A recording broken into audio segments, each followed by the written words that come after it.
Prologue. When it came to our marriage, Sam had only 3 words: a mistake. So he let that woman fall into his arms, straddle him, tangle with him in an ambiguous embrace. I found it far too dull, and began drafting the divorce papers, until, by accident, I discovered the woman's true identity. Oh no, no, no. Suddenly, things looked like they were about to get very interesting. Chapter 1. I sat there in a daze for a long time, unable to move. Virginia came out after changing, saw me still frozen in place, and frowned in confusion. What are you doing just sitting there? I lifted my head and forced a smile. My legs fell asleep, but Virginia immediately sensed something was wrong. She sat down next to me and grabbed my hand. What happened? Right now. She should have been oblivious, just a little slower to notice. Please. But my mind was a mess. I hadn't figured out what to say, or how to say it. It felt like someone had placed a curse on my tongue. My mouth opened, but no words came out. Hey, what's going on? Don't scare me. Then she softened. Fine. If you don't want to talk, it's okay. I'll just take you home first. She reached out to help me up, but I pressed her hand down. My voice came out hoarse, almost foreign to my own ears. Virginia. I think Sam is cheating. Chapter 2. It had started as just another ordinary day. Sam left early, saying he had to be at the office, with nothing on my own schedule. I invited Virginia over to swim. After an hour, I climbed out of the pool first, planning to wait for her at the cafe downstairs. While drying my hair, I caught sight of Sam through the glass door of the billiards room. He sat there casually, expression cool and detached. I was surprised. Wasn't he supposed to be at work? I was about to push the door open to call him when I saw her. A woman in a silk cheongsam. Sam swayed gracefully toward him, every step deliberate, every curve an invitation. This wasn't ordinary social interaction. This was blatant seduction. She stopped in front of him, pressing her calf lightly against his knee. Leaning down, she purred. Sam, let's make a bet. Sam narrowed his eyes at her, but didn't pull back. What kind of bet? She pointed at the billiards table. If I can clear the table in one shot, you'll spend the night with me. My fingers clenched tight. I should have stormed in, shoved her away, reminded them both who his wife was. But my legs felt like they were filled with lead. I couldn't move. I could only watch Sam, waiting, hoping for him to do something. But he didn't. He leaned forward, closer to her. Why would I gamble with you? What's wrong? Afraid you'll lose?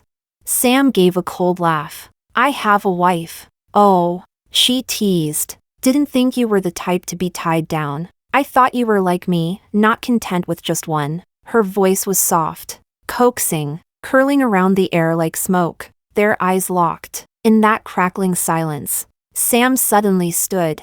The woman gasped as she stumbled back. But Sam's arm shot out, wrapping around her waist. In one swift move, he slung her over his shoulder and strode toward the door. His voice rang clear, low and decisive. No need to gamble. You've already won. Chapter 3. I'm just a lousy writer.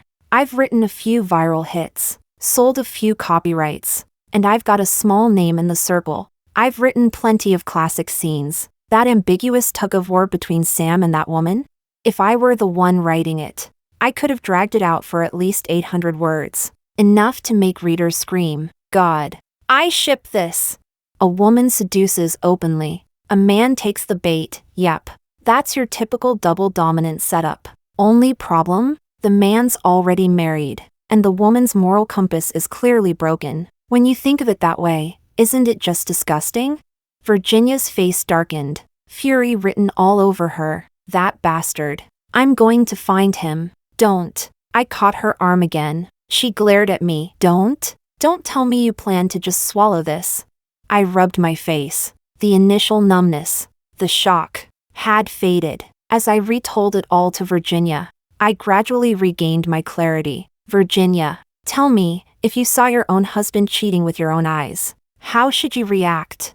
When Sam carried that woman out, 1,000 scenarios flashed through my mind. Heartbroken, sobbing, charging in to confront them, slapping Sam across the face. Righteous fury. moral high ground, or just walking away, never looking back. But I did nothing. I just sank down against the wall. I couldn't summon any strength, no emotion. With Sam, I'd always looked up to him, just a little, but facing his betrayal, he was like every other cheating husband out there, pathetically ordinary in his trashiness. Really, utterly boring. I turned down Virginia's offer to stay with me and drove home alone. On the way, I kept turning the plot over in my head. When did they meet? What did they go through together? What were they doing now? Was it just an emotional affair? Or physical? Or both? But no matter how you dressed it up, fleshed out the details, made it spicy or tragic, the main storyline was still just a married man cheating with a pretty woman. A cliché so rotten, it doesn't even qualify as a proper romance arc. Flat, banal, soulless. I shook my head. As expected. No matter how I rewrote it in my head, it was boring as hell. So what should I do? Divorce. No other option. Chapter 4. By the time I parked the car, my thoughts had finally lined up. All I had to do was get home, call a lawyer, and draft the divorce papers. But before I could even dial, my phone rang first. It was Ryan. His tone was sharp, straight to the point. Where's Sam? Where is he? Before I could answer, he fired another question. Sam's got a mole on his left shoulder blade, right? For a split second, I was dazed. And honestly, don't blame me for the rotten Fujoshi lens. Ryan's question was just a little too suggestive. Ryan, Sam's so-called childhood buddy. I don't really know him. We didn't even have each other's numbers saved. I don't know who he begged my number from. But it was clear, I wasn't his target. Memories of Ryan flashed across my mind. 3 years ago, when I married Sam. Ryan was always busy, even for Sam's birthday parties. He was hard to drag out. Sam would joke scold him, "What the hell are you so busy with?" Ryan, all careless grin, "Busy having fun. Don't bother me, go be with your wife." For 3 years, my impression of him was shallow at best. Until 6 months ago, he landed in the hospital. Sam even took me to visit. Same cocky attitude, bandages wrapped around his head. Then, just like that, he vanished abroad. Until now. Suddenly, a lightning bolt struck my brain. That woman. I'd seen her before. Sam, Ryan, that woman. The sound of an engine roared outside. I hurried to the window. Sam's car pulled into the driveway. He was back. Only seconds after me. Ryan was still on the line, demanding, "Where the hell is Sam?" My hand trembled slightly around the phone. The curve of my lips wouldn't stop rising higher. But my voice, oh, it was pure, innocent confusion. "Sam? He's in a meeting at the company." "Why? What do you need from him?" The call cut off, abrupt, rushed, when Sam finally strolled through the door. I was already changed. Halfway out, he grabbed my arm. "I just got back. And you're heading out again?" I tossed him a bright smile, blew him a kiss. "Going to hang out with Virginia." I bolted out the door. Behind me, Sam's amused sigh trailed after. Crazy girl. Chapter 5. I'd seen that woman before. Half a year ago, when Ryan landed in the hospital.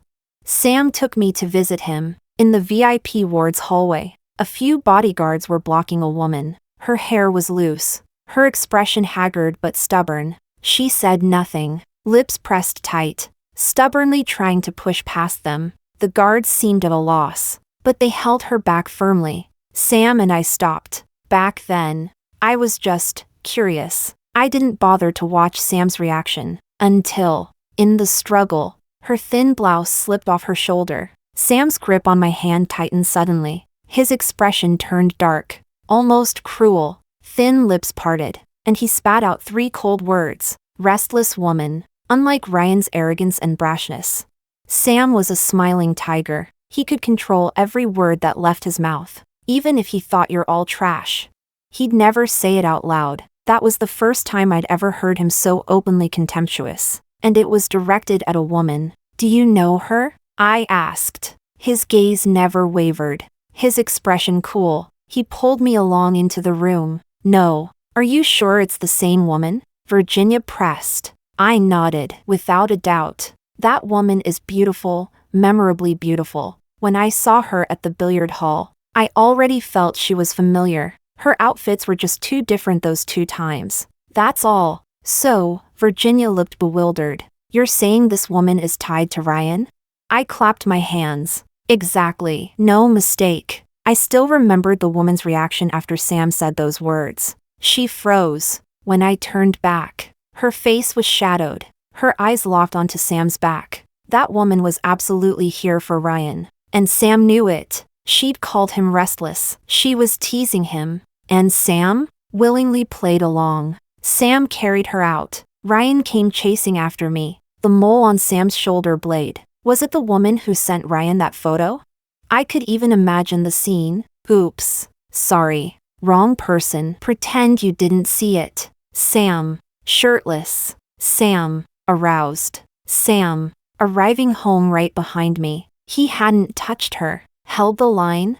No. I'd rather believe she was simply too hard to get. And suddenly, everything made sense. I turned eagerly to Virginia. So, do you get it now?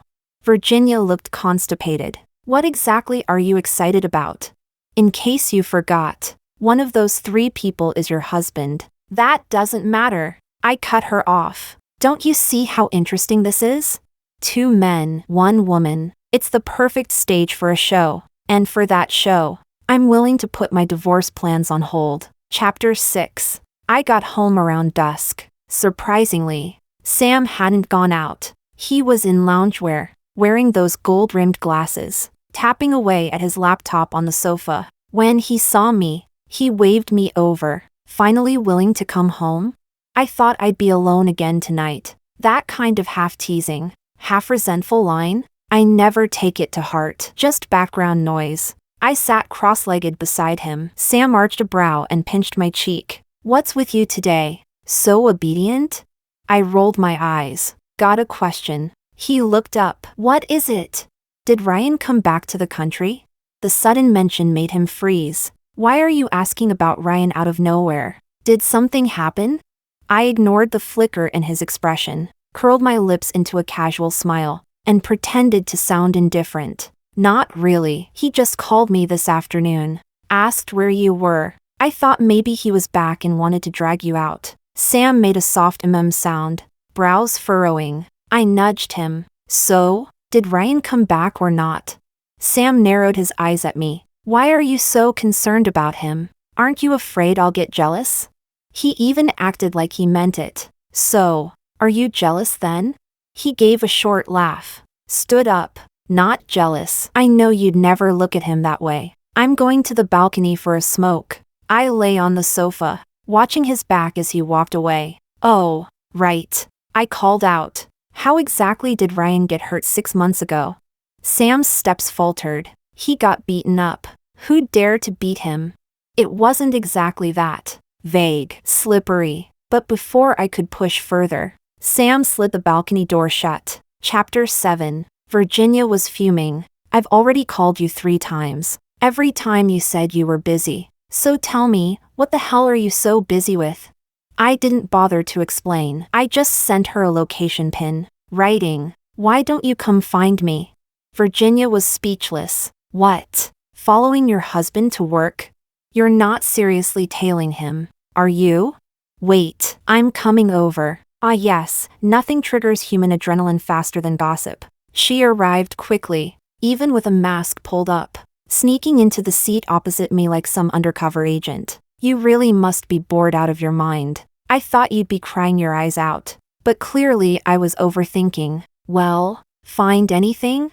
Nothing. These past few days, Sam had been perfectly normal. Work, home, the usual leisure. The woman hadn't shown up again, but I had a feeling, soon. That night, I texted Sam. Coming home for dinner? No. I've got a meeting. Eat something decent. Don't just snack. He went to a club. Virginia and I sat next door. The initial thrill wore off quickly, and Virginia was already bored, propping her chin on her hand while watching the young bartender mix drinks. So you're just going to keep following him like this every day? I pushed my glasses up. Not every day, just when I'm free. After all, I'm a writer. A few viral hits. Some adaptation rights sold. I had a bit of a name in the circle. People thought I'd been quiet lately because I was refining some big new project. The truth?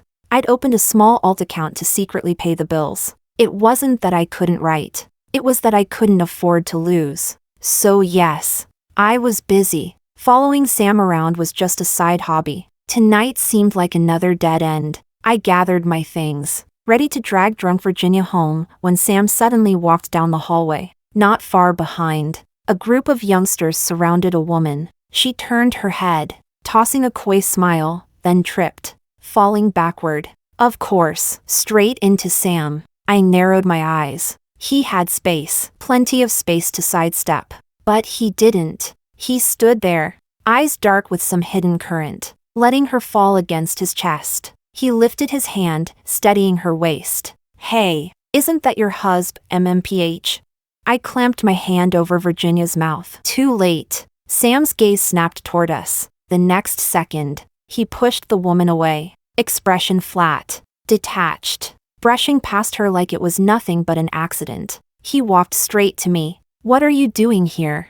I jerked my chin toward Virginia, lying without guilt, keeping her company. Sam bent down, leaned close, and sniffed at me. What are you doing? I shoved him. He chuckled, checking if a certain little drunkard resisted temptation. Not bad, you behaved. I didn't answer. My eyes were fixed past his shoulder. The woman was already leaving, her back vanishing into the crowd. Last time she'd been all elegance in a cheapao. Tonight she was dressed to seduce, fiery, sultry. Yes, it was her, the same woman. What are you staring at? Sam asked. I tilted my head, feigning puzzlement. She looks familiar. A face like that, you don't forget. But I just can't place her. Do you?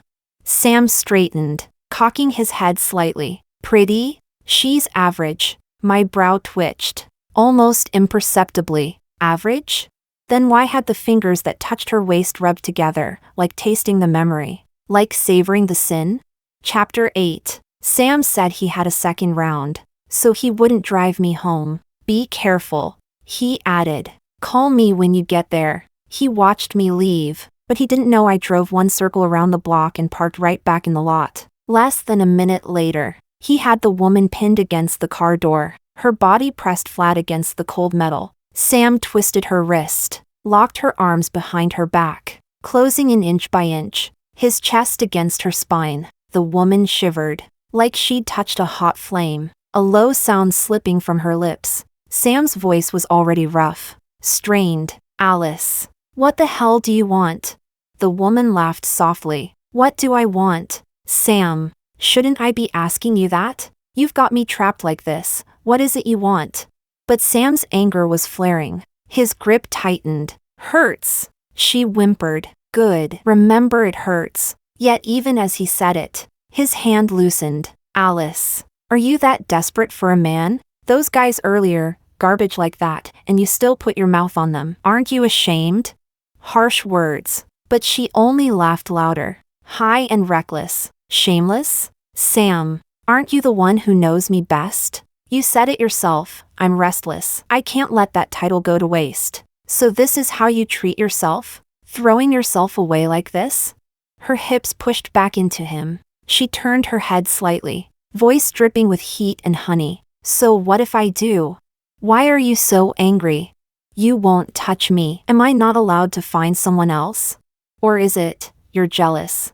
I lifted my phone, zoomed in, and froze the moment in a frame. I'd followed enough film crews to know, directors labor over iconic shots, composition, lighting, atmosphere. And here's Sam and Alice, they carried it off effortlessly. Art imitates life? No, life always outperforms art. I scrolled to Ryan's number and dialed. My voice shook, laced with a sob. Ryan, do you know Alice?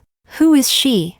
I hung up before he could answer. He called back immediately. I declined. Shut off my phone. The final corner of this triangle needed to be drawn in. Otherwise, what fun would it be?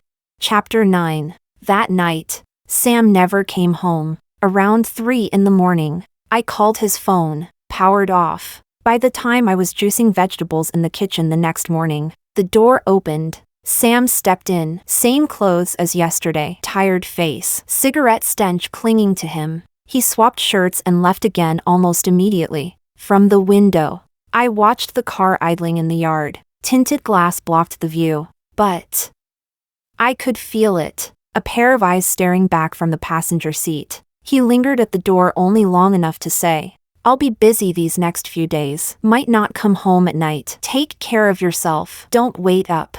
The engine roared, one quick turn, and the car vanished. I stood at the window, drained the glass of vegetable juice in one long swallow. Then I pulled up the gate's security footage, and there it was, confirmation. Sam driving, Alice in the passenger seat. He took her home. What was he thinking at that moment?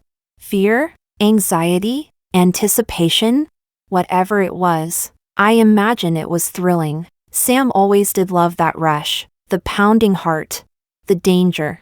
The taste of being caught. Chapter 10. Ryan came back faster than I expected. Straight from the airport. No stops, he went directly to my doorstep. His first words. "How much do you know?" The truth? Not much, but luckily, imagination has always been my strongest muscle. I didn't answer. Instead, I pulled out my phone, eyes glistening, and handed him that photo. Ryan's face stayed unreadable at first, second by second, though the darkness spread across his expression until it was pitch black. Finally, he lifted his head and let out a sharp laugh. Perfect. Then he turned on his heel. "You wanted to know what's going on? Follow me." Ryan's intel was quicker than lightning. One phone call, and he had Sam's location. He floored the accelerator the entire way. I gripped the handle so hard my knuckles turned white. My jaw clenched until my cheeks went numb. The moment we arrived, Ryan didn't even bother cutting the engine. He left the door swinging open and stormed inside. I followed at a half-run, sending Virginia a quick pin drop on the way. "Front row seats, hurry." 3 minutes later, the tableau was set. Me and Ryan versus Sam and Alice. Alice looked tipsy, draped in Sam's coat, half leaning into his chest. And Sam's eyes gave him away. That tenderness, that careful, almost reverent look, until he saw us. His face froze. His hand, wrapped tight around Alice's waist, instinctively started to loosen. Too late. Ryan's fist connected with Sam's jaw before he even blinked. "This is your little pastime? Picking up what I've thrown away?" 1 punch, 2, 3. Sam didn't fight back at first. Just absorbed them, dodged, grimaced. But Sam wasn't clay. Once the initial guilt burned off, he caught Ryan's fist mid-swing and roared, "Enough! You want to make a scene here? In front of everyone? It's not what you think. Let's go somewhere private, and I'll explain." So we ended up in a private room, the 4 of us. Ryan's face was stormy. Sam smoked, brooding. Alice's face was a mask. And me? I was already bored. "How long has it been going on?" Ryan's voice cut through the silence like a blade. Sam crushed his cigarette, his tone half weary, half frustrated. "Alice and me? You think that's possible? I swear, nothing happened between us. She needed help. I gave it. That's all. Don't believe me? Ask Alice." Alice sneered. "Didn't want to see me, right? Weren't we just a fling to you? Weren't you about to get married? Then why do you care what I do?" Her words landed heavy, but Ryan stayed silent, lips pressed thin. Sam dropped his gaze, then stood and took my hand. "Let's go. Give them space. I'll explain everything once we're home." I didn't resist. I let him lead me out. In the main hall, Virginia was perched at a booth, waiting. When she saw us, she shot up. I gave her a slight nod, flashed an okay sign. Show's over. Chapter 11. The ride home was silent. Sam walked ahead of me, never once meeting my eyes. "I'll take a shower first. Wait for me." That shower lasted over half an hour. When he finally emerged in a bathrobe, I had already packed my essentials, documents, clothes, all neatly fit into a single suitcase. He froze mid-gesture, towel still in his hand. I handed him a few A4 sheets. His voice came out hoarse. "What's this?" "A divorce agreement." Silence stretched long before he finally sighed. Rita, you're being impulsive. Alice. I can explain. I checked the time on my watch and nodded. Go ahead. He pressed his fingers to his temples, then sat across from me. You asked me about Ryan's injury 6 months ago, didn't you? He got hurt protecting Alice. He'd been hiding his identity, dating her in some rundown neighborhood for 3 years. Then his cover was blown. And honestly, he was tired of her. So he dumped her. But I knew he hadn't really let go. Otherwise, why leave the country? Before he left, he hinted that if Alice ever got into trouble, I should help her. Rita, that's all I've been doing, fulfilling a promise to a friend. Sam's expression was painfully earnest, the exact same look he wore when he proposed to me, swearing eternal love. And yet, I found my mind drifting. That's it? I'll admit, I'd been curious about Ryan and Alice's past, but hearing Sam's story? Disappointing, anticlimactic. I see, I said flatly. Then go ahead and sign the divorce papers. He looked wounded. You don't believe me? You really think I'd betray you? Betray our marriage? Even if I were to cheat, why would I ever choose Ryan's ex?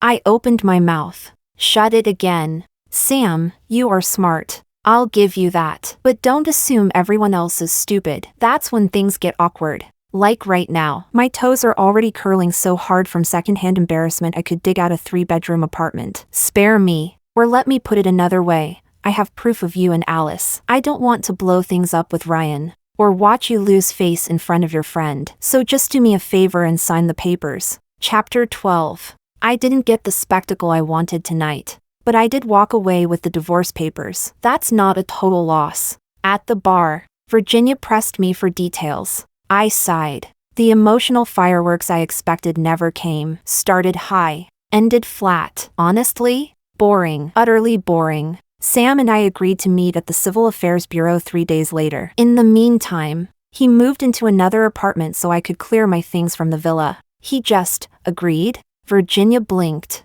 What about fighting for you? No begging? He screwed up. Why is he the one standing tall?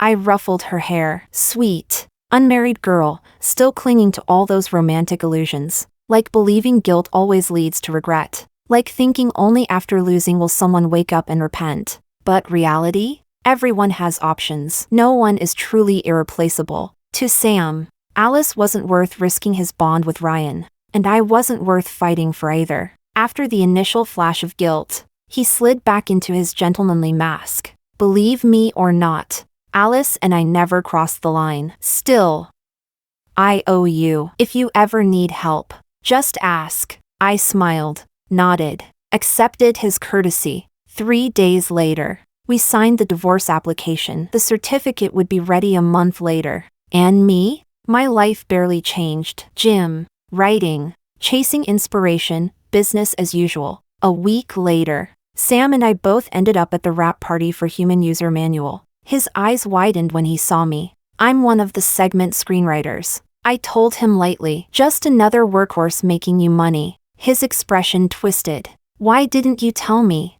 Virginia had asked me the same thing. Truth? No reason, just no need. Somewhere between dating for 2 years and marriage for 3. He stopped telling me where he was going, and I, in turn, stopped bothering. By the end, we weren't a couple so much as roommates under the same roof. I clinked glasses with him, then drifted off to chat with friends. The real drama came halfway through. Ryan showed up uninvited, Alice on his arm. They made a striking pair, handsome man, beautiful woman, and they knew it. Ryan raised his glass to Sam. Thanks for looking after Alice. We'll drink to that. Then he turned, lips curling. Where's Rita? I heard she's here too. I really should thank both of you. Provocation. Clear as day. I ducked out, headed for the bathroom. When I came out, Alice was waiting. Her gaze was cool, aloof. I just want you to know, Sam and I are nothing more than friends. We never crossed any lines.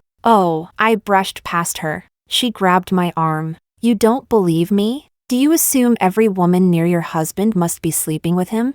Her eyes glittered with arrogant defiance. Then she smirked and released me. Forget it. Believe what you want. My conscience is clear. Her righteous indignation almost made me laugh. But Alice should never have tried to play verbal chess with a writer. This time, I caught her wrist. You saw me that day, didn't you?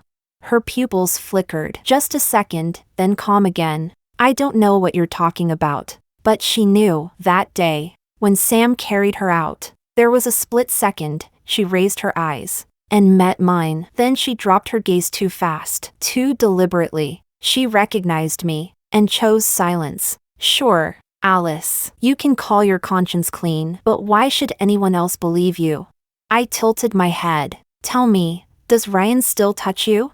Her body stiffened. Men are hypocrites. He can have one woman after another, but a woman who's already been touched. To him, she's dirty. Alice went pale. I gave a small, polite nod and walked away. Chapter 13. Ryan was back in the country for one main reason, to get engaged, which meant his fiancée was definitely not Alice. Sam came to me, asking for a favor. Come with me, just this once. You can name your conditions. Why? I asked. He rubbed the bridge of his nose. Ryan doesn't know we're divorced yet. That explained everything. Exactly the same logic he'd used when he first agreed to the divorce. To Sam, the cost of breaking with Ryan was simply too high. For that, he could give up a marriage. For that, he could swallow his pride and beg me. I accepted.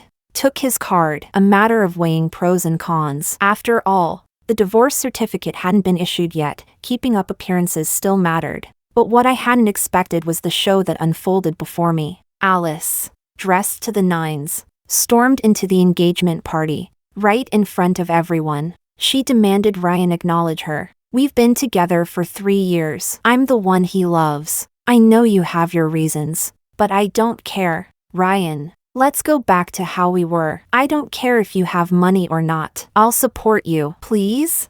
The room erupted. Her eyes brimmed with tears, shining with desperate devotion. She was too lost in her own script to notice Ryan's expression, cold, glacial. He raised his hand, signaling security. An ex-girlfriend. She had a breakdown after the breakup. Sorry for the disturbance. Escort her out. Let's continue. Alice was dragged away, from shock, to confusion, to hysteria, until her voice disappeared completely. And then, it was as though nothing had happened. Guests laughed. Glasses clinked. The party rolled on. Sam never even blinked. You're not going to help her? I asked. Help who?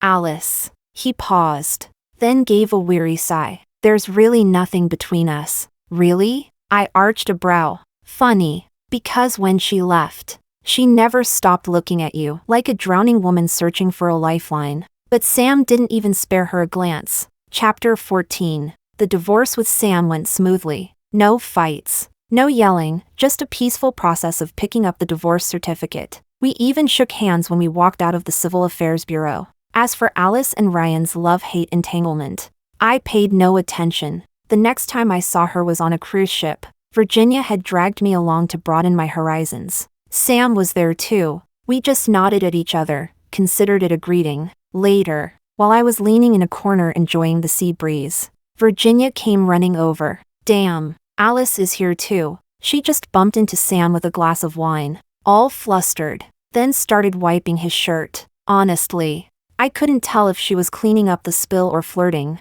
but Sam didn't budge. He grabbed her wrist and pushed her away. Seriously, he looked more proper than a saint. Really? I rested my chin on my hand and couldn't help but sneer. Back when we were married, he was like a horny dog in heat. Now, after the divorce, he suddenly plays the gentleman? Guess sneaking around isn't thrilling anymore without a wife to betray. Virginia studied me, still so sharp-tongued. Good. For a moment, I thought you were just pretending not to care. And suddenly, I understood.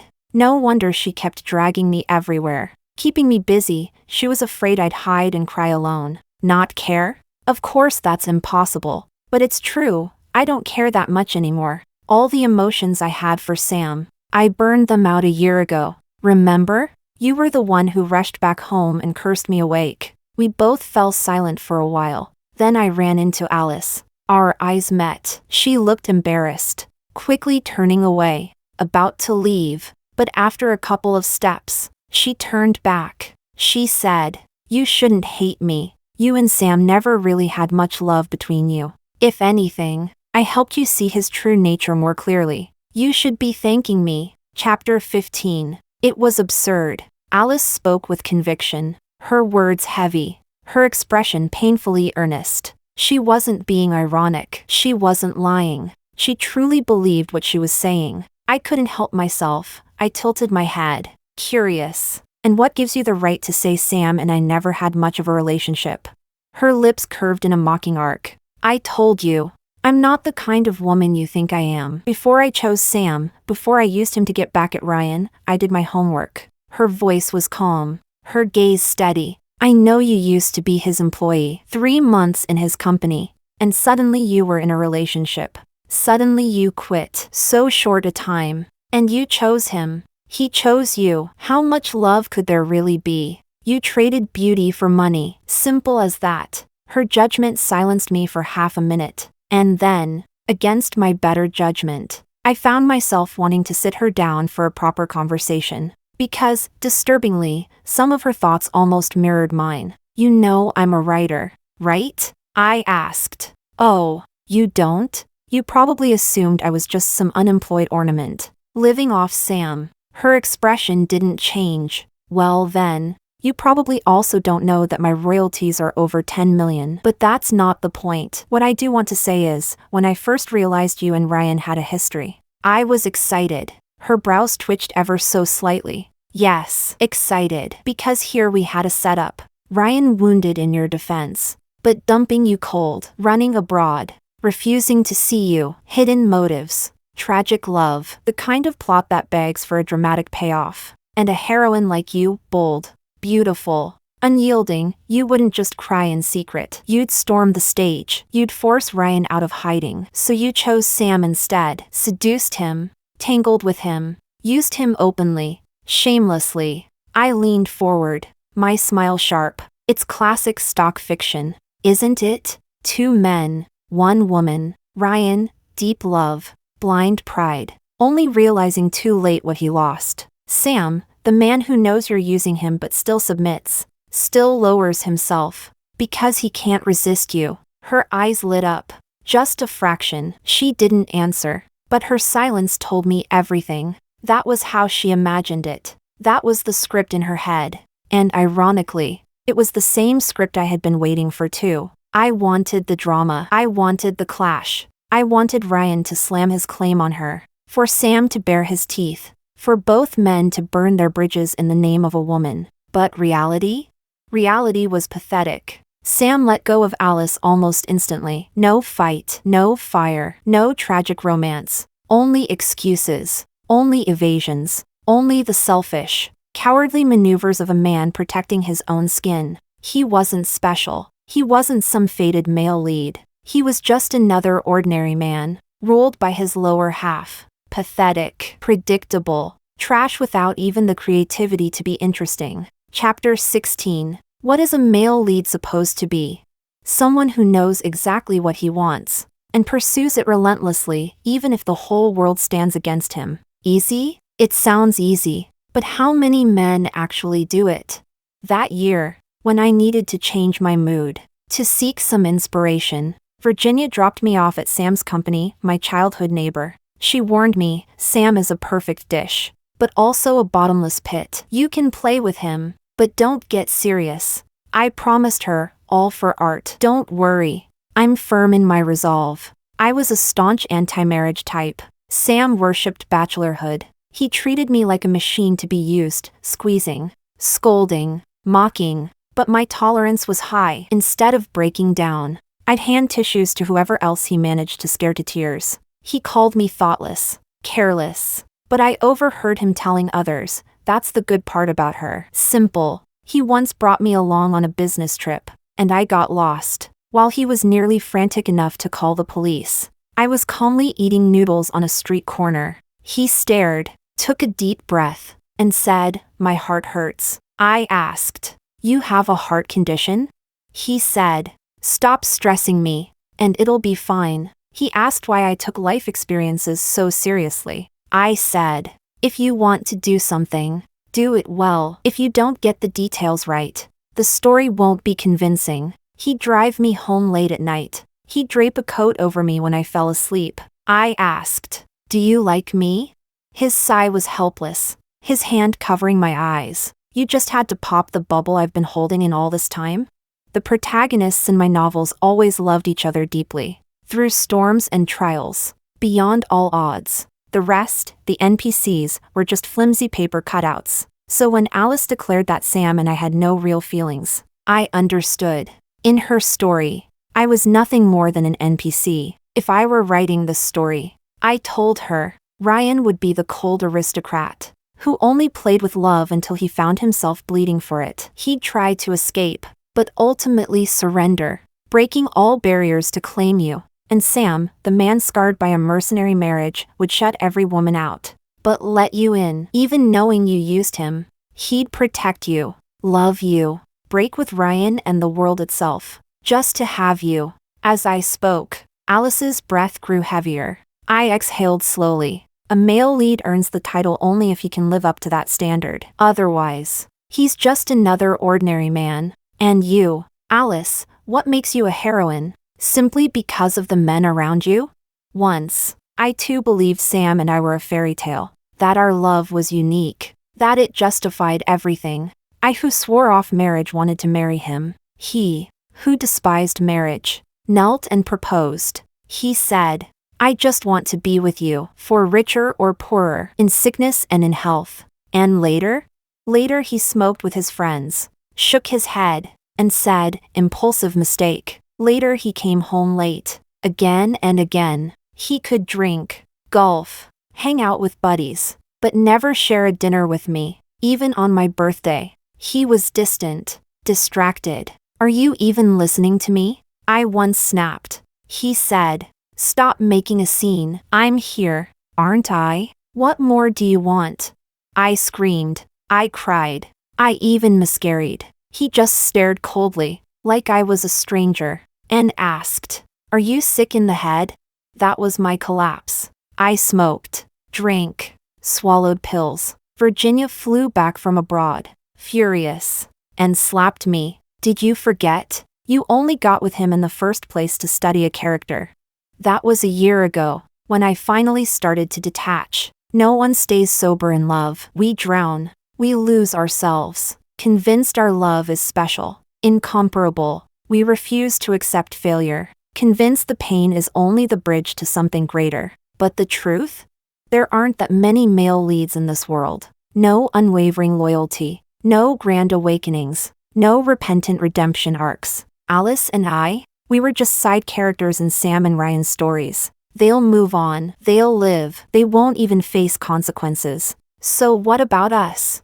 Are we meant to rot in the pit they dug? No. If your only claim to heroine status is the men around you, you will be replaced. If I am the heroine, it will only ever be because of me. Chapter 17. When I left that day, Alice was crouched on the ground, hugging herself, sobbing uncontrollably. On a bright, clear morning, I drove away from that city. No destination in mind, just going wherever the road led me. Eventually, I settled in a small, obscure city. I met different people, saw different things, made new friends. I heard later that Ryan and Sam finally fell out. Ryan, drunk one night, spilled the truth about Sam and Alice's entanglement. This time, Sam didn't hold back. He fought Ryan, and Ryan never did marry that well-bred heiress. Instead, they turned on him, trapping him into losing a fortune. Of course, why would a proper heiress swallow the filth of a spoiled young master? As for Alice, she eventually faded out of that chaotic circle. Ryan played with her. Sam, too. Neither of them was ever willing to give her everything. In this whole so-called love story, it seemed only she was broken to the bone. Everyone else? Just a few superficial scratches. I don't know if, in the dead of night, Sam ever sat with his whiskey scrolling through my social media, or asked Virginia where I'd gone. Virginia once asked me, could it be that he regrets it? I laughed, shook my head. This is regret? Please. It was nothing but a vain man, flaunting his so-called passion in his boredom. Take away the audience, deny him a stage, and he has nothing left. And me? I have no time for him anymore. I lit incense, bowed to the Bodhisattva, prayed to the god of literature, chose an auspicious day. I was ready to begin my next story.